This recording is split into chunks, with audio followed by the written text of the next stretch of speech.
The Galactic Empire's military strategy is somewhat of an enigma. It focused primarily on ill-trained troops in overwhelming numbers. However, it did also feature some of the most lethal special forces that the galaxy had ever seen. But why is this, and what would have happened if the Empire used better trained troops in their army over hordes of Stormtroopers?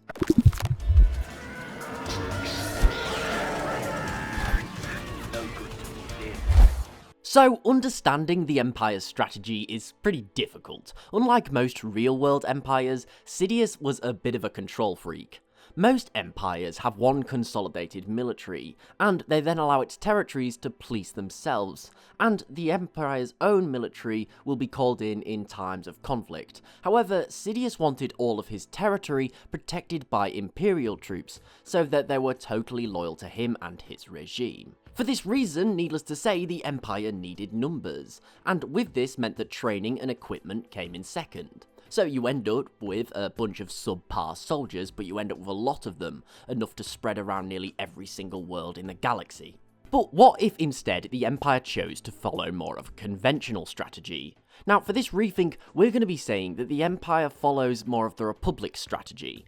You see, the Republic only had about 6 million clones in total throughout the entire war. The army didn't really work as an occupational force, but it was very reactive. It travelled from world to world, system to system, rooting out separatist threats. Now, for this theory, we're going to be saying that Imperial soldiers are trained to a far higher standard and have far better equipment. Similar to that of, say, the Death Troopers or Shock Troopers, real elite soldiers that were capable of taking down even the most strong-willed of freedom fighters. This also goes for the Navy too. Instead of the countless TIE fighters, the Empire will use something like Thrawn's TIE Defender, just far less of them, but far superior ships. So what is this Empire going to actually look like? Well, I honestly believe that this would be far more effective than the Empire in our own timeline. Granted, the Empire's military would be far smaller, possibly only having the capacity to fight on a dozen or so fronts simultaneously.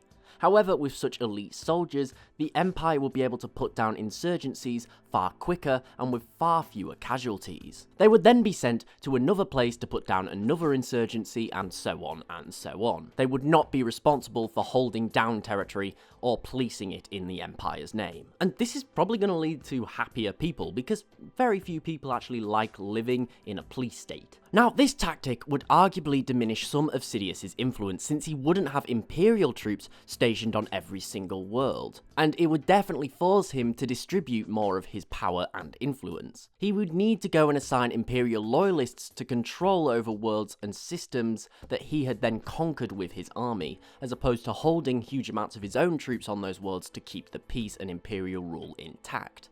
And these Imperial governors who he assigns would then be made responsible for building up their own defences and police forces. These wouldn't necessarily be Imperial troops, they would be police loyal to that world and that system. Now, Sidious would probably never do this because, as I said, he is a control freak, and the idea of having anyone out there with their own army probably scares him quite a bit.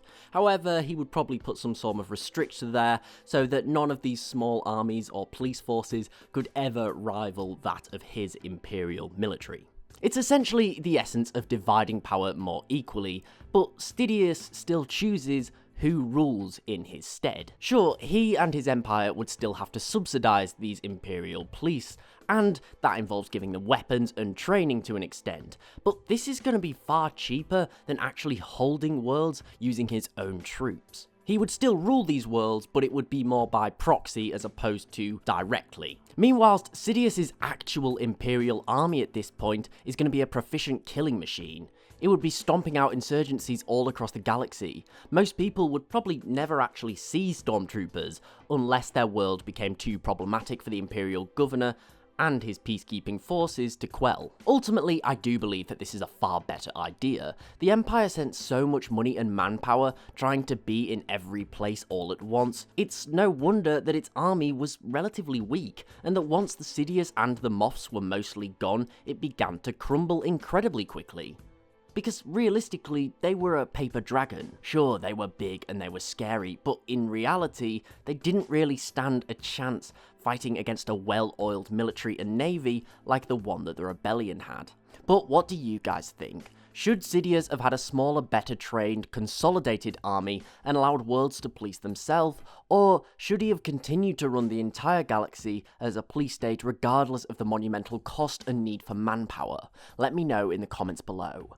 Thanks for watching, I do hope that you enjoyed. If so, please do remember to like, share and sub, as it's really appreciated and it's helping the channel grow. Also, don't forget to follow me on Twitter at @TheLoreGuy and tick the bell for regular updates. But most importantly, thank you so much for watching. I do hope that you enjoyed this video, and I will see you next time.